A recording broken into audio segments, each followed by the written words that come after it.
Bonjour à toutes et à tous et bienvenue aux économiques de Turgot. Depuis 4 ans déjà, les économiques reçoivent des personnalités du monde économique, politique et social. Cette année, sous le haut patronage de M. Claude Barthelone, président de l'Assemblée nationale, nous avons organisé et fondé avec le CNAM, le lycée Turgot et la mairie du 3e, le printemps de l'économie de Paris. Ce printemps qui vise à rendre plus accessible l'économie aux citoyens. Autour du thème Chère croissance, nous avons donc reçu depuis mardi au CNAM et à la mairie du 3e des personnalités comme Michel de Bonneuil, Xavier Timbaud, Éric Champarneau, Thierry Zilberberg ou encore Dominique Médard, Bruno Bonnel et Christian de Boissieu, en partenariat avec nos amis du Monde, Challenge, Alternative économique et la revue L'Esprit.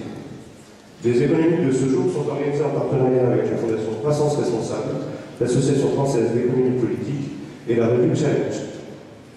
Nous avons aujourd'hui l'honneur de recevoir M. Gallois pour parler de l'avenir de l'industrie française. Sujet que vous maîtrisez très bien, à tel point qu'en 2012, vous êtes nommé commissaire général à l'investissement afin de gérer le grand emprunt et les investissements d'avenir. Vous prenez ainsi la succession de René Ricol que les économiques de Turgot avaient eu le plaisir de recevoir ici même en mai 2012. Vous remettez au Premier ministre, le 5 novembre dernier, un rapport sur la compétitivité française constitué de 22 propositions. Rapport dans lequel vous préconisez un choc de compétitivité pour relancer une industrie française en crise. Cette proximité avec le pouvoir, vous l'entreniez dès votre sortie de l'ENA et après être également passé par HEC. En effet, après 9 ans passés à la direction du Trésor, vous devenez directeur du cabinet de Jean-Pierre Chevènement, puis, un an plus tard, directeur général de l'industrie auprès du ministère de l'Industrie. Vous travaillez avec le gouvernement jusqu'en 1989, année où vous êtes nommé PDG de la SNECMA. Vous adhérez au PS lors de votre passage à l'ENA, mais c'est bien un gouvernement de droite qui vous rappelle à la présidence de la SNCF en 1996. Vous allez alors négocier un pacte social historique avec la CGT, mettant en œuvre une cogestion avec les salariés.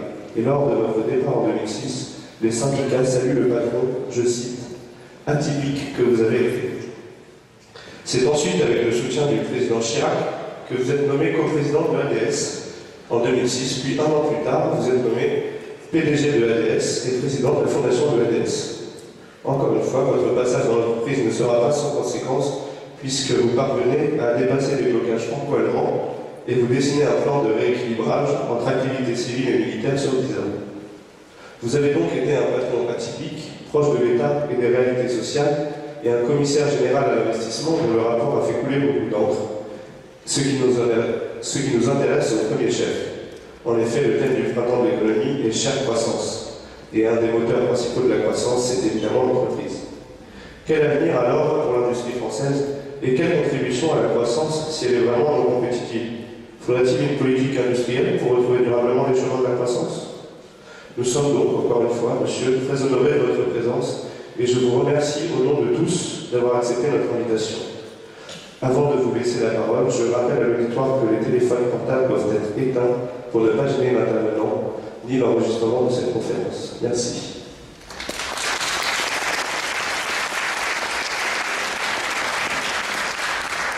Merci beaucoup. Deux remarques préliminaires. La première pour m'excuser de mon retard.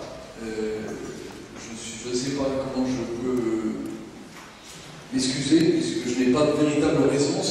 La raison principale, c'est que je suis parti trop tard de mon bureau et que donc je ne pouvais pas arriver à l'heure. C'est pas dans mes habitudes et je vous prie de m'en excuser. La seconde, c'est dans votre rapide CV que vous avez décrit. Vous dites cogestion avec la CGT et la SNCF. Je ne suis pas sûr que si la CGT vous entendait, elle serait ravie. J'ai eu des grèves extrêmement nombreuses. J'ai eu M. Jospin qui était Premier ministre, qui a dit le dialogue social ne marche pas à la SNCF, M. Gallois devrait faire des efforts. Donc, j'ai pas du tout eu l'impression de co-gérer la SNCF avec la CGT.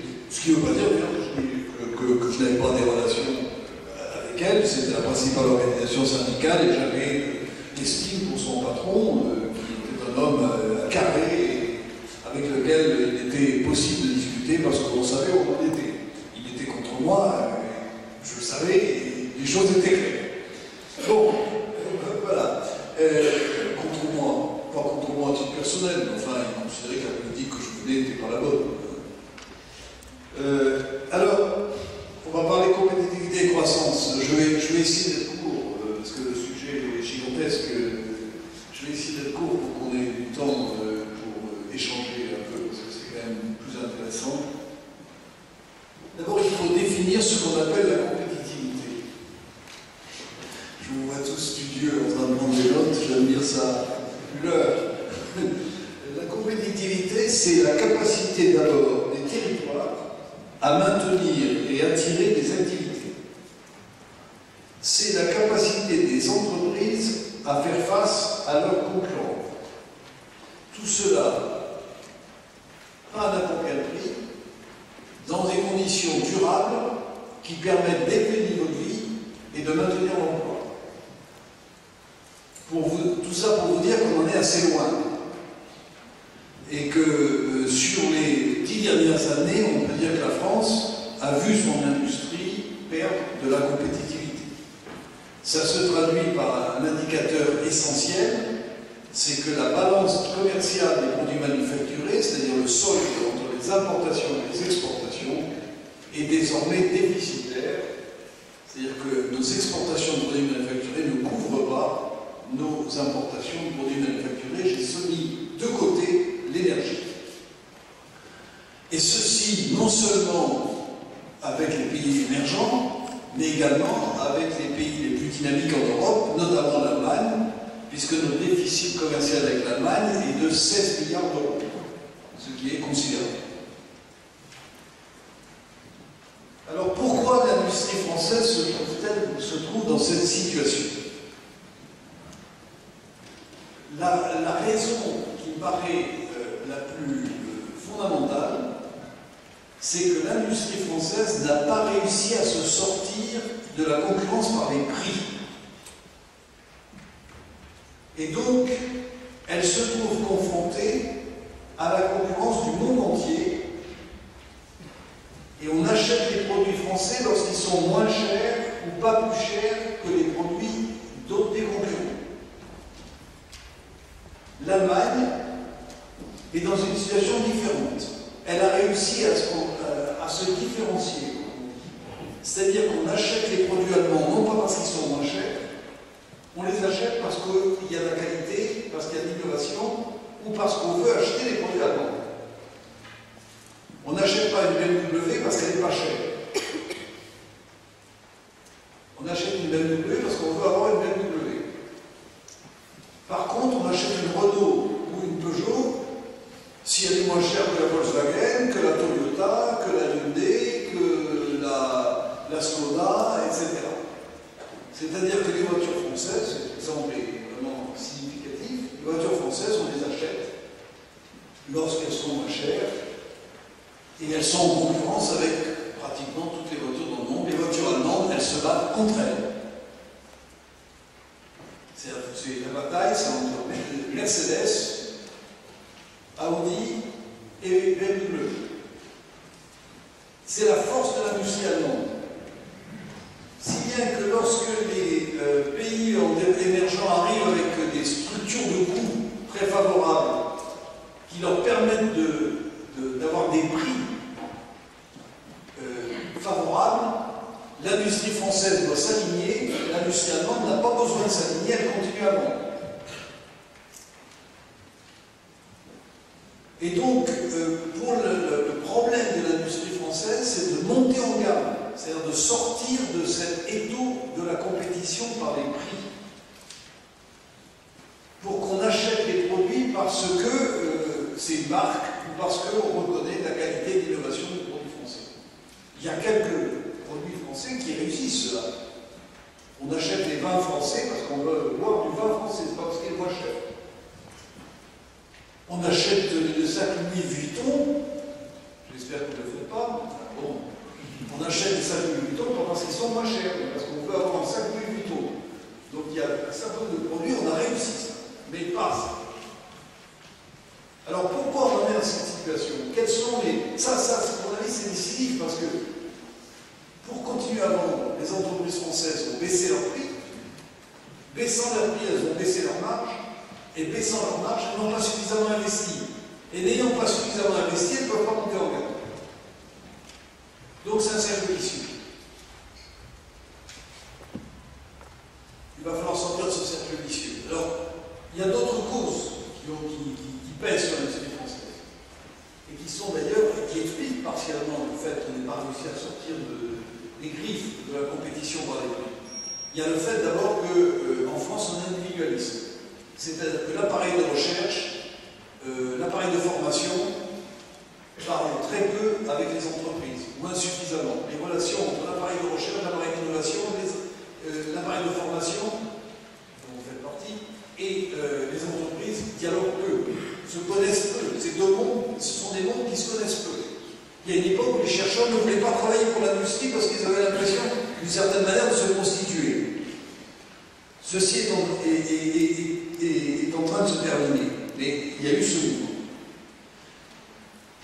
D'autre part, l'éducation nationale considérait que le contact avec les entreprises, d'une certaine manière, c'était aussi pas très noble, pas très facile, et au fond, on formait des citoyens, on ne formait pas des salariés.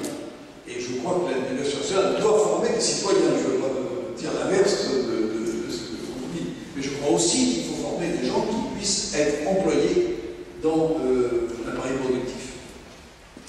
La deuxième faiblesse, c'est qu'il y a beaucoup d'épargne en France. La France est un pays où les gens épargnent beaucoup. Pour être techno, 16% du revenu des ménages est épargné. C'est un des plus forts taux d'épargne dans le monde développé au moins. Cette épargne ne va pas vers l'industrie. Elle va vers l'immobilier et elle part très largement à l'étranger. L'assurance vie, c'est la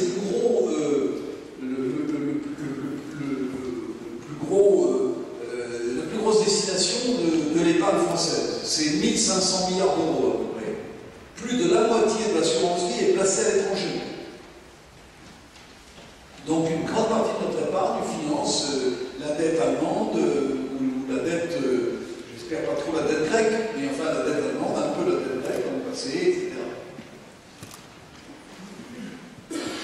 La troisième faiblesse que nous avons, c'est que nous avons des grands groupes qui marchent bien, mais qui maintenant sont complètement internationalisés. Saint-Gobain, L'Air Liquide, Lafarge, EADS, je connais bien, qui sont des groupes très internationalisés, qui investissent beaucoup à l'étranger, et c'est normal. Nous avons beaucoup de PME, et nous n'avons pas d'entreprises de taille intermédiaire. Ça, c'est la grande différence avec l'Allemagne. Et nos PME, on n'arrive pas à les faire grandir. On n'arrive pas à faire grandir nos PME. D'autre part, les grands groupes n'ont pas l'habitude de travailler avec leurs sous-traitants. Et là aussi, il y a un manque de solidarité du tissu productif français. Je parlais du manque de solidarité entre l'appareil de recherche, entre la recherche, la formation et les entreprises. Il y a aussi un manque de solidarité entre les entreprises elles-mêmes, entre elles. Dernier point, il y a un dialogue social qui ne fonctionne pas terriblement bien. Le dialogue social fonctionne sur des bases qui ont été établies en 1946, à peu près sur la base du programme du Conseil national de la résistance. Je pense qu'il y a une certaine fossilisation, un certain vieillissement du dialogue social, qui est devenu un dialogue social très formaté, où les gens adoptent des postures, et qui est marqué par une méfiance très forte des partenaires sociaux entre eux. Division syndicale et méfiance entre les partenaires sociaux. Un des effets, ou un élément lié, c'est le marché du travail, qui fonctionne mal en France. Nous avons deux marchés du travail. Nous avons le marché du CDI, contrat à durée indéterminée, très protégé, certains disent trop protégé. Et comme il est très protégé, il est contourné par les entreprises qui ont développé de manière massive l'emploi précaire. Je vous donne un seul chiffre, il y a 21 millions d'embauches chaque année en France. 21 millions d'embauches chaque année en France. Il y en a 3 millions en CDI, 18 millions en contrat précaire, c'est-à-dire contrat à durée déterminée. Et si sur ces 18 millions en contrat précaire, il y en a 14 millions à moins d'un mois. Alors évidemment, ce n'est pas 21 millions de personnes différentes. C'est la même personne qui peut avoir 5, 10, 15 contrats dans la même année. Qui est donc embauché 5, 10, 15 fois. Et je pense que ce décalage extrêmement fort entre un secteur très protégé et un secteur extrêmement précaire est une des difficultés du marché du travail. Dernière difficulté du marché du travail, l'appareil de formation n'est pas orienté vers ce qu'on appelle, en termes là aussi techno, l'employabilité. C'est-à-dire que l'appareil de formation continue, c'est-à-dire la formation tout au long de la vie, l'appareil de formation continue est orienté massivement vers l'adaptation des salariés à un certain nombre de tâches et pas du tout au développement de leur propre capacité à être employés et à progresser. Je pense que voilà ce qui paraît être les difficultés de la France. La France a des atouts, elle a des grands groupes qui marchent très bien, il y a plus de grands groupes que l'Allemagne. On a des domaines qui marchent bien, on parlait du luxe, l'aéronautique, la pharmacie, le secteur qui marche, le nucléaire. On a une recherche qui est puissante, on est dans les 4 ou 5 pays dans le monde qui a une recherche qui couvre à peu près tout, de haut niveau, qui couvre à peu près tout le champ de la recherche. On a un prix d'énergie relativement abordable grâce au nucléaire, petit débat que nous pourrions avoir dans la salle. On a des ingénieurs bien formés, qui sont recherchés dans le monde entier. On a des services publics qui marchent, des infrastructures de bonne qualité, donc on ne part pas de zéro. On a une base qui est forte, et tout le problème c'est de valoriser les atouts. Alors je vais maintenant aller très vite sur la manière de faire. Que faire? D'abord, il faut redonner l'envie d'investir. Pour redonner l'envie d'investir, il faut d'abord reconnaître aux salariés leur rôle et aux dirigeants d'entreprise leur rôle. Il faut que chacun soit reconnu dans son rôle. Une partie, dans les entreprises, les salariés ne sont pas assez reconnus dans leur rôle. Et dans l'opinion publique, les dirigeants d'entreprise ne sont pas assez reconnus dans leur rôle. Simplification, la France c'est la marée réglementaire qui s'ajoute constamment, tous les ministres font du règlement. C'est la stabilisation de cette réglementation et c'est une vision à long terme. Il appartient à l'État à donner une vision à long terme, comme il appartient d'ailleurs dans les entreprises aux salariés d'avoir la capacité à donner une vision à long terme face aux actionnaires qui sont plutôt sur le court terme. Et c'est la présence des salariés au conseil d'administration, c'est pour donner une vision à long terme à l'entreprise. Redonner l'envie d'investir, redonner les moyens d'investir. Alors, le gouvernement a mis en place le crédit d'impôt compétitivité emploi, 20 milliards d'euros pour donner un ballon d'oxygène aux entreprises dans une période très difficile pour maintenir l'investissement. Il faut aussi qu'on réoriente les circuits financiers vers l'appareil productif et non pas vers la rente, non pas vers les emplois à l'étranger, non pas vers l'immobilier, parce que plus il y a d'épargne sur l'immobilier, plus le prix de l'immobilier monte. Un vrai problème de ce côté-là. Et donc il faut l'orienter vers l'appareil productif, pour rentrer dans le détail si vous le souhaitez. Priorité à l'innovation. L'innovation c'est la clé. Parce que c'est à travers l'innovation qu'on monte en gamme. C'est à travers l'innovation qu'on se différencie des autres. C'est à travers l'innovation qu'on peut vendre plus cher. Et donc faire des marges qui permettront d'investir. Il faut un tissu industriel mieux structuré, il faut des mesures pour permettre aux PME de grandir. C'est une de nos principales difficultés. Les PME ne grandissent pas pour des raisons fiscales, pour des raisons de seuil fiscal, pour des raisons de manque de financement, pour des raisons aussi de timidité des chefs d'entreprise qui préfèrent être petits que tenter l'aventure du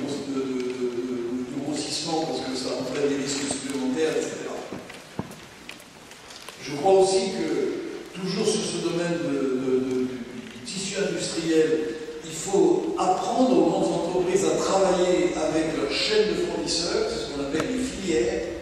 L'industrie aéronautique, c'est à peu près travailler avec ses fournisseurs. L'industrie automobile est balbutiante dans ce domaine. Elle commence à peine. Alors qu'en Allemagne, elle est habituée à travailler avec les grandes automobiles sont habituées à travailler avec leurs fournisseurs, de manière beaucoup plus partenariale.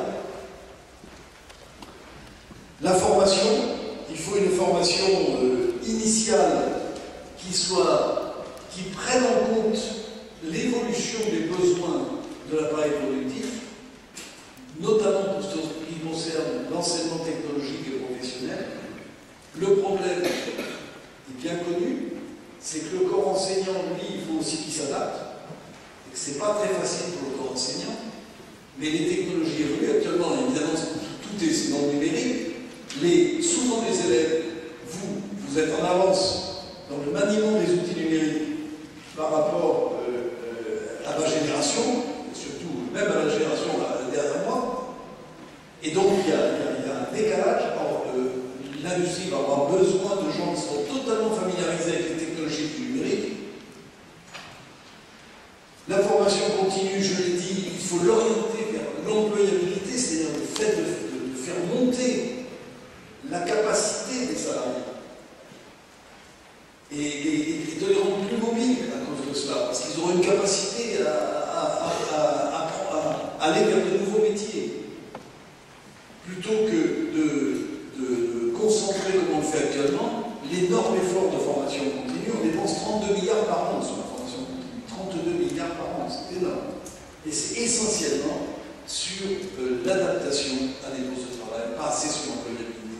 D'autre part, il faut faire un effort pour ceux qui sont les plus éloignés de l'emploi, c'est-à-dire ceux qui sont à Pôle emploi, qui y sont depuis longtemps, et qui accèdent peu à la formation. Il faut savoir qu'en France, il y a 9% des chômeurs qui suivent une formation. 9% des chômeurs. Pour moi, c'est un problème majeur. On ne peut pas rester dans une situation comme celle-là. On devrait être à 40% de chômeurs qui suivent une formation. Pas à 9%. Au moins la moitié des chômeurs devraient avoir suivi une formation.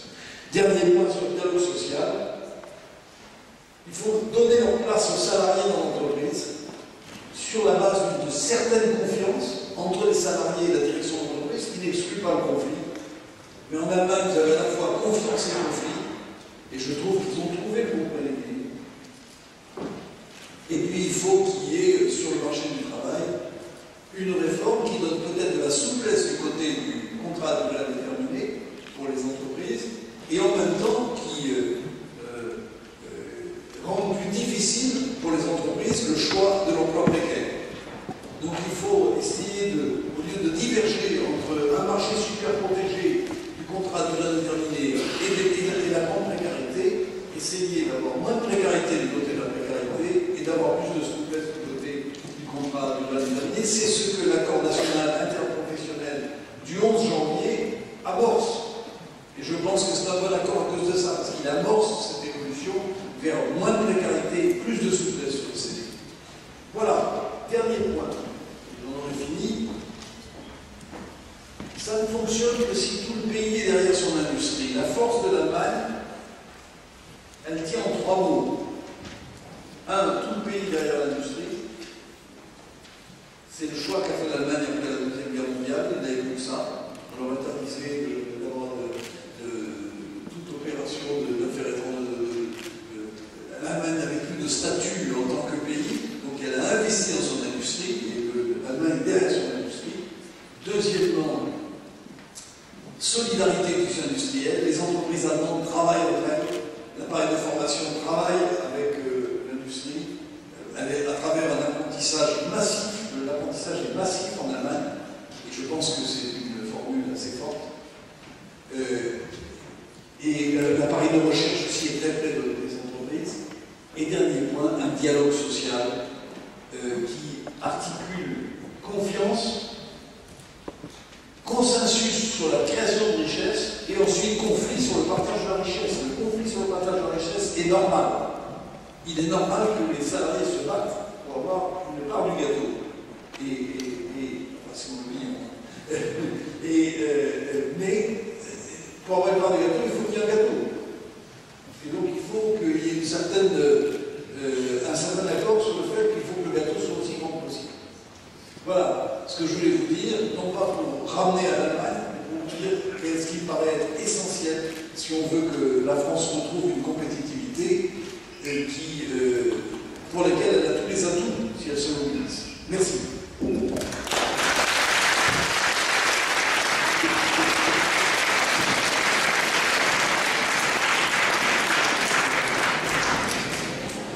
Monsieur Gallois, merci beaucoup. Nous allons maintenant passer à une phase de questions. Questions qui sont d'abord réservées aux élèves qui les ont préparées en atelier. Voilà. Caddy, excuse-moi. Pardon.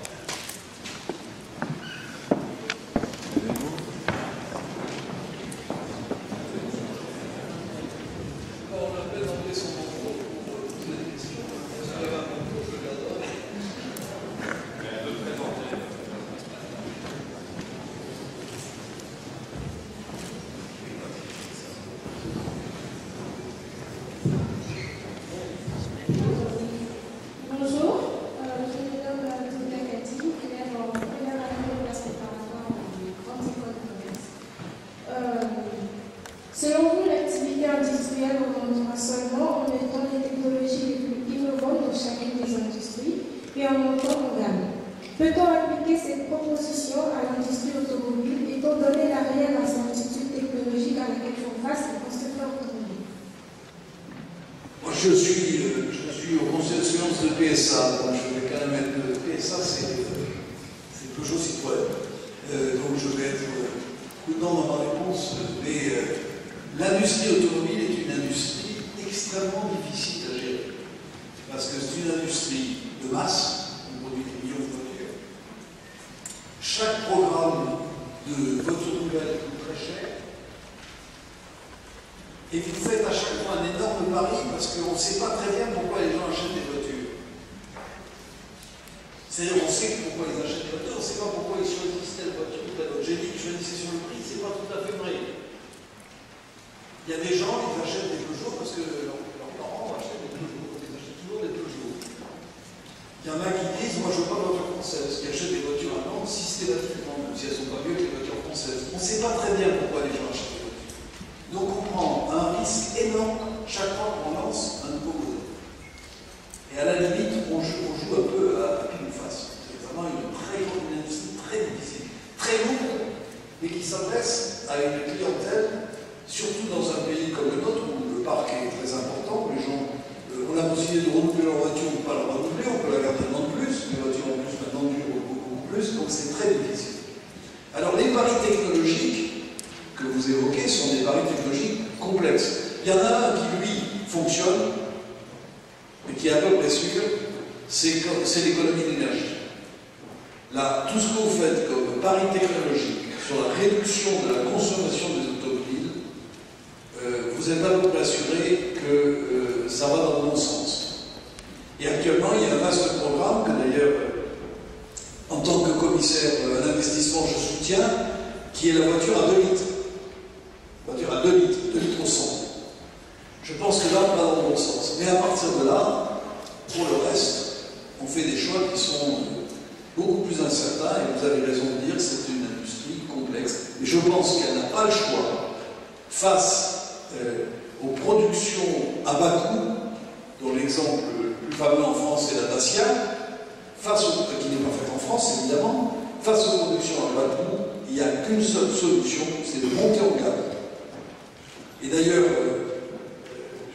si vous connaissez un peu l'automobile, Citroën a sorti une gamme qui s'appelle la gamme DS, qui est un succès, et ils ont voulu monter en gamme. C'est-à-dire, c'est une voiture, on achète une DS Citroën, pas parce qu'elle est moins chère, elle est un peu plus chère que les autres, mais parce qu'elle apporte un look différent, des équipements différents, et une impression de luxe, de qualité différente.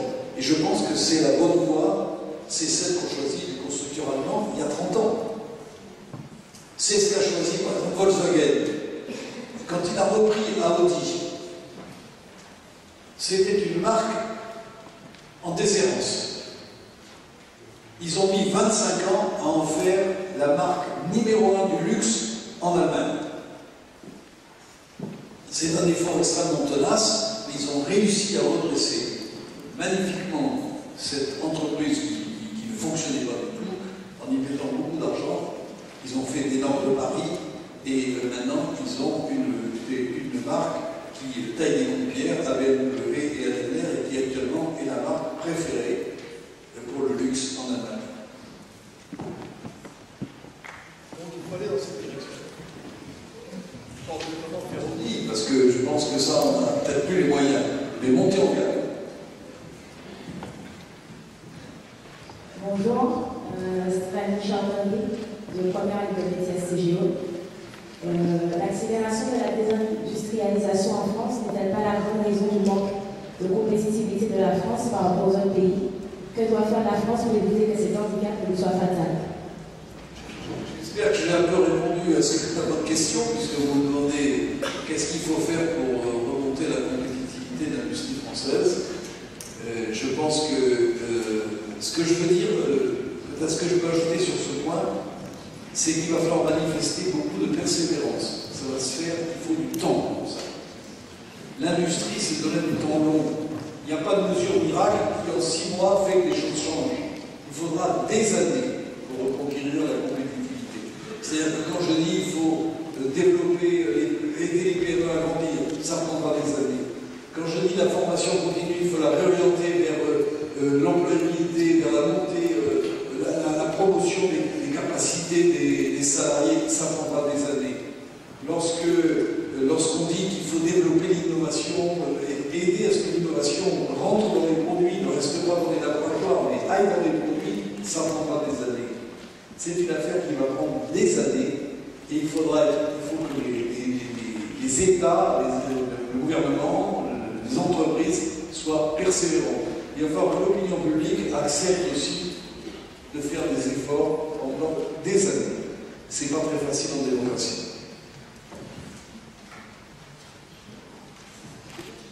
Bonjour, je suis Marie Colloger, élève de première année en classe préparatoire aux écoles de commerce. Pour revenir sur votre propos, il faut rassembler, simplifier, accélérer et financer. Par rapport au mot financer, vous évoquez les startups qui manquent d'investissement. Selon vous, quelles pistes faut-il explorer pour améliorer cela? On va faire un peu de technique. Bon. Nous avons un problème.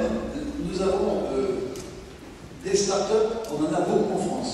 La création d'entreprises est abondante en France. On a beaucoup de gens qui veulent créer des entreprises. Plus que chez nos voisins britanniques. On n'est pas en retard là-dessus, on est plutôt en avance.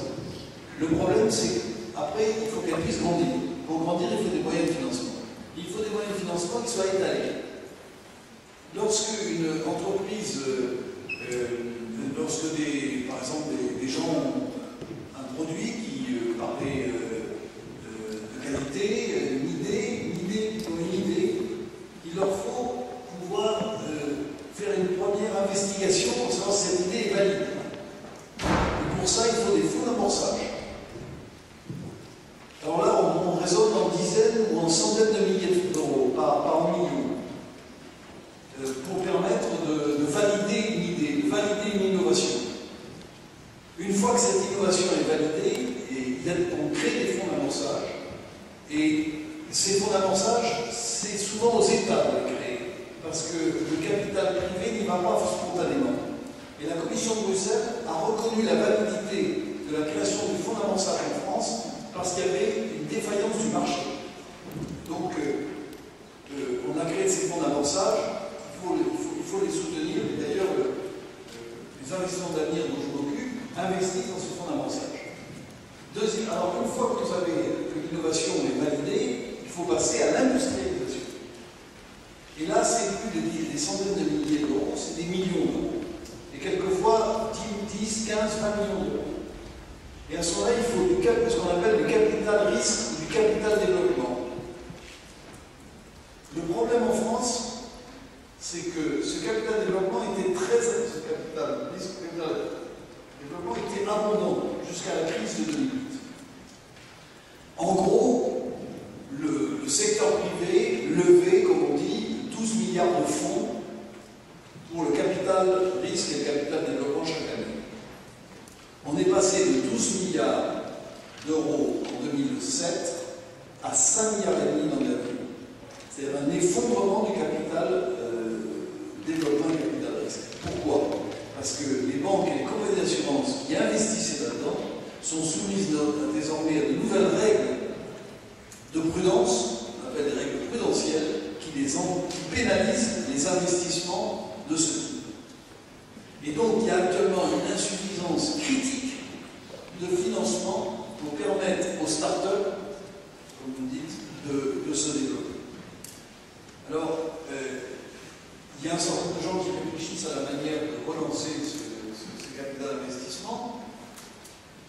Pour ce qui concerne la boutique dont je m'occupe, les investissements d'avenir, nous sommes en train de doter la Banque publique d'investissement à hauteur de 600 millions d'un fonds de capital risque, capital développement,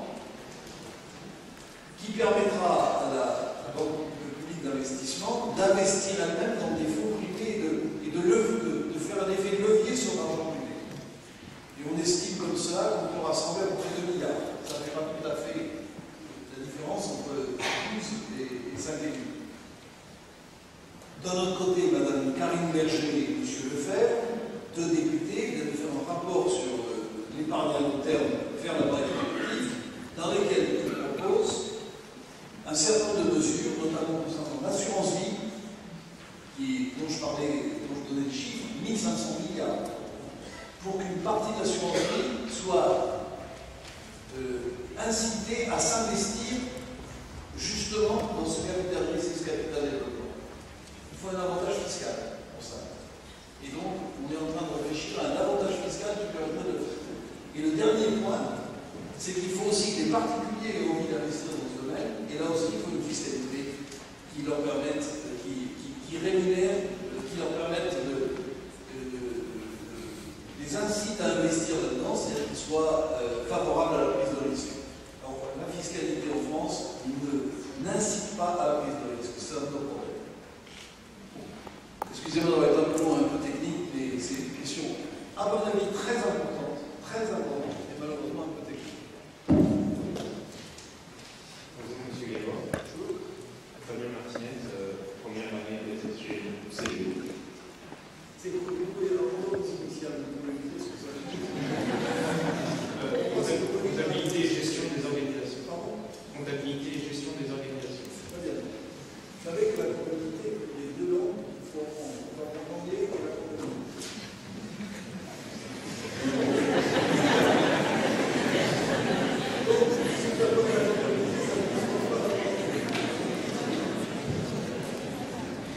Dans une conférence à l'école centrale de Paris, vous avez expliqué que les dossiers d'aide à l'investissement de l'Union européenne n'étaient pas accessibles pour les PME.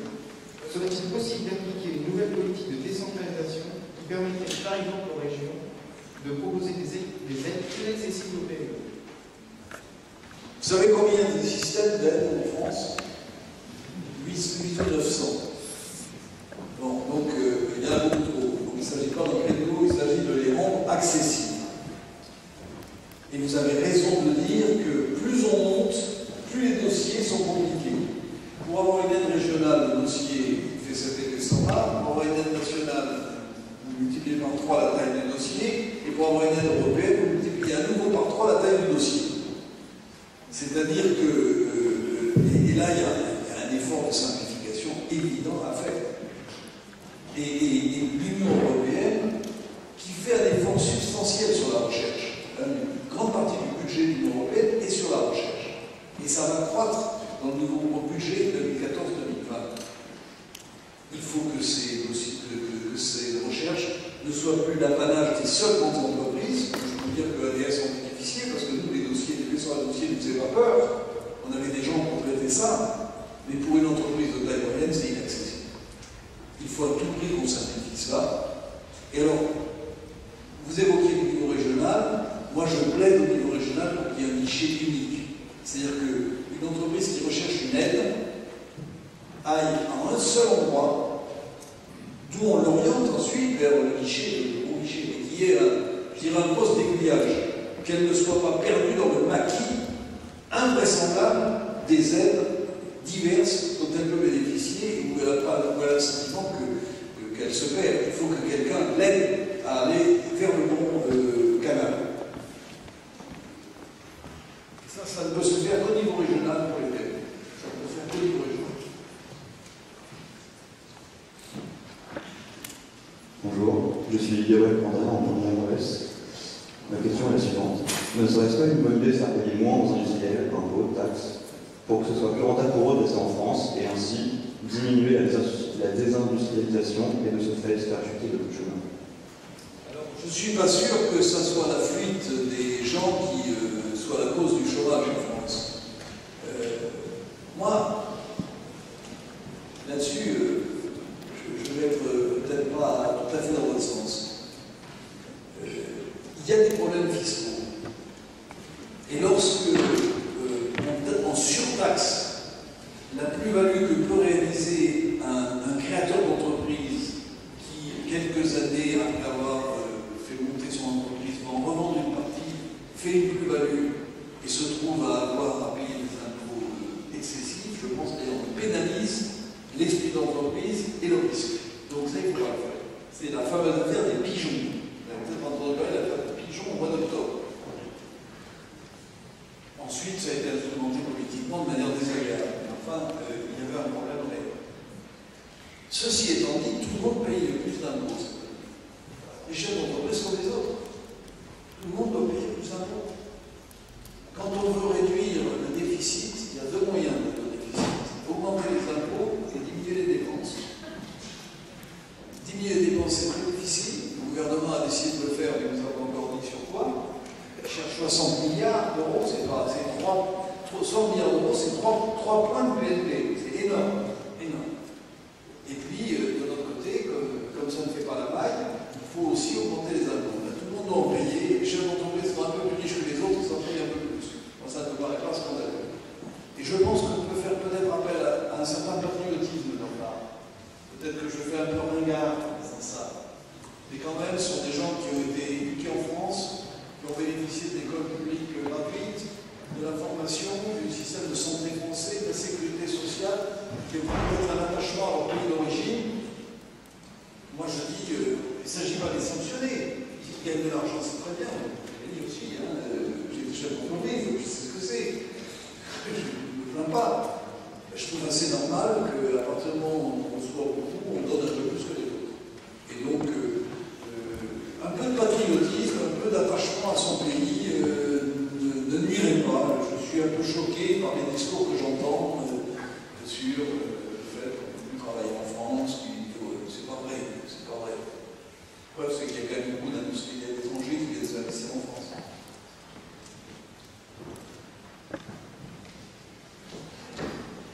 Bonjour, je m'appelle Achela, je suis élève en première année au préparatoire de l'UPEC. Donc la Nouvelle France d'éducation supérieure est née en France avec la fondation. École de commerce, pardon. Donc la Nouvelle France d'éducation supérieure est née en France avec la fondation de l'école 42 par Xavier, qui est aussi également fondateur de Free.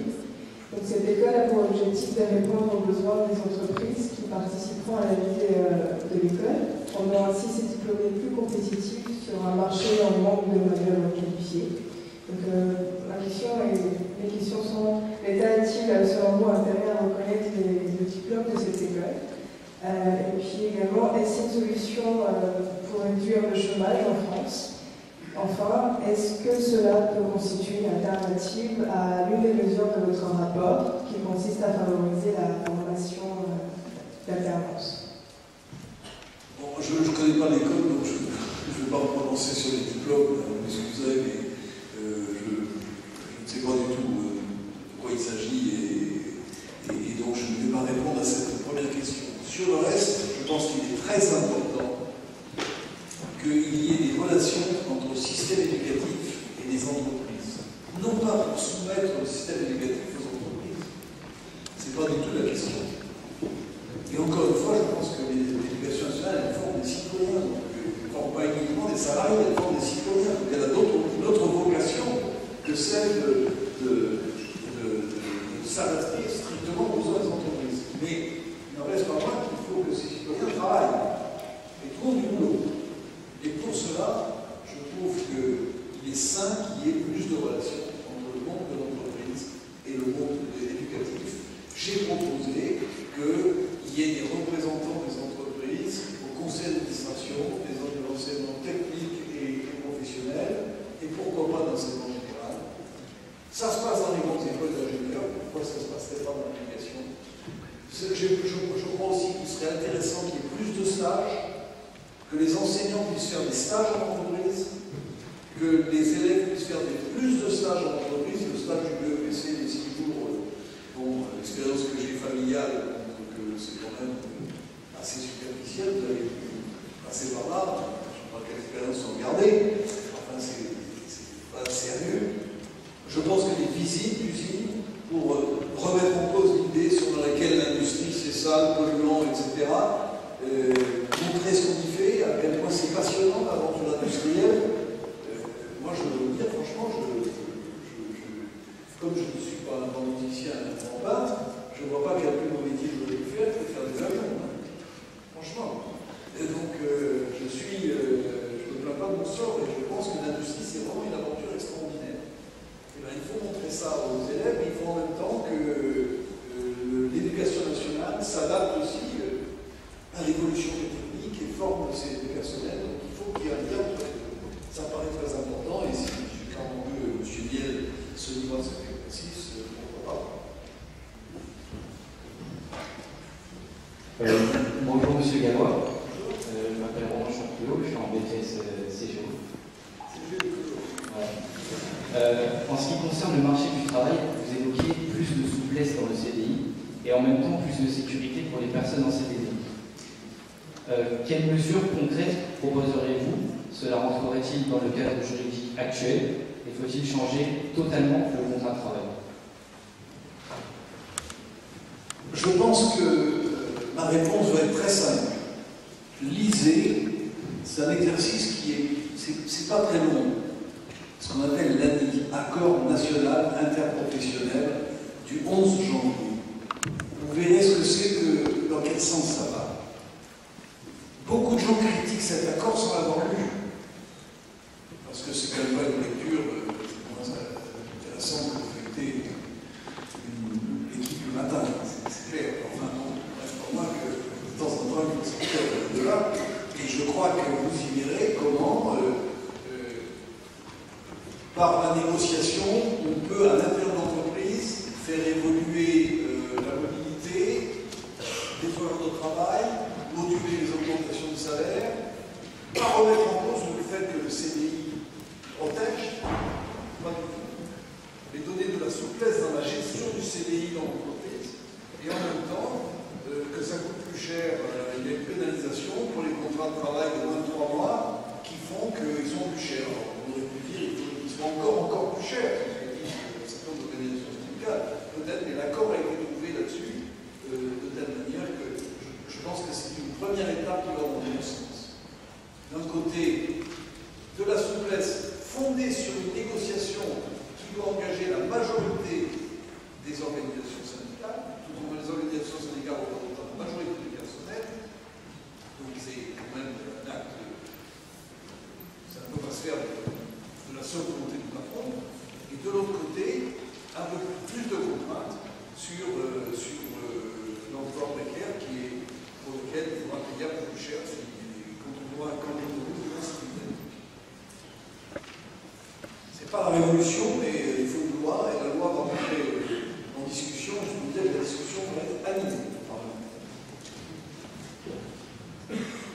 Mais encore une fois, lisez l'accord, pour vous faire une idée. C'est très facile. Bonjour Monsieur Gallois, je m'appelle Kevin, en classe de classe prépa aux grandes écoles de commerce.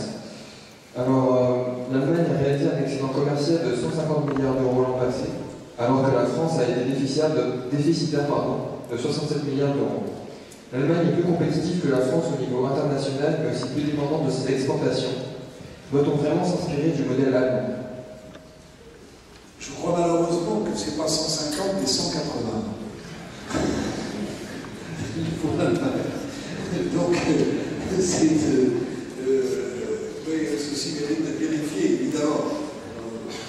mais votre argumentation dans votre question reste de travail. Je vous ai dit, moi, qu'il y a un certain nombre de choses que je tirais de l'Allemagne. Je vous ai dit, insister sur la solidarité du tissu industriel, le fait de faire travailler les entreprises entre elles.